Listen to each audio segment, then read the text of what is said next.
Ever scrolled through your feed and seen something so wild you had to do a double take? Today, we're re-diving deep into one of those stories. A man named Zero living in the Arkansas Ozarks with a family of skunks, coyotes, raccoons, and even a mountain lion. It looks like a real-life Disney movie, but the reality is far more complex and, frankly, risky. Let's break down how this is even possible and what the law has to say about it. What we're seeing here is a fascinating example of interspecies social bonding. When you see a coyote and a skunk eating side by side, it's not because they've forgotten their natural enemies. It's because Zero has established himself as the ultimate provider. Think about it. When he opens that refrigerator, it's a stampede.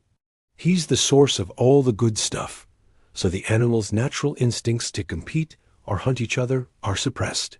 There's no need to fight for food when a feast is always available. This constant supply, combined with being raised together from a young age, creates a temporary truce. Their shared den, which is literally his sofa and bed, reinforces this bizarre family dynamic, turning hunting behaviors into social play. But here's where it gets really interesting, the legal side. While Zero calls them his family, the Arkansas Game and Fish Commission has some very strict rules. As of 2026, the laws around keeping native wildlife are a tangled web.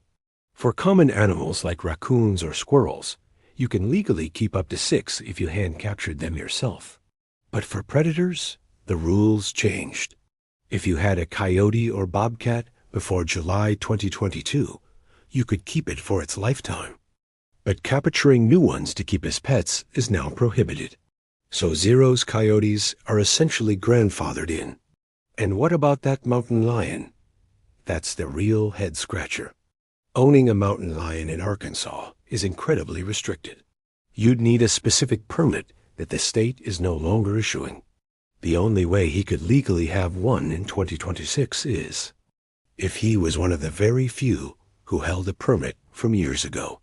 On top of that, the law also says it's as illegal for a private citizen to own a skunk unless they are a permitted wildlife rehabilitator. Plus, state regulations require all captive wildlife to be kept in secure enclosures to prevent escape. Letting them roam freely in and out of the house could be a serious violation. So beyond the legal hurdles, let's talk about the immense risks. This isn't just about getting a scratch. Wild animals, no matter how tame they seem, are carriers for diseases like rabies and distemper, which can be passed to humans or other pets, and their behavior is fundamentally unpredictable. A tame animal is never truly domesticated. A sudden noise, a territorial dispute over a favorite chair, or hormonal changes during mating season could trigger their deep-seated wild instincts in a split second. The consequences could be devastating. This is why owners of large carnivores in Arkansas are typically required to have at least $100,000 in liability insurance. Zero's home is a living anomaly. It's a fragile, high-stakes environment where the ancient rules of the wild are held in a delicate balance, suspended only by his constant presence and provision. It's a captivating look at a bond between man and beast, but it is also a powerful reminder that wild is not just a word, it's an instinct that can never be fully erased. What do you think about this lifestyle? Let me know in the comments below. Thanks for watching, and if you enjoyed this deep dive, don't forget to like and subscribe for more.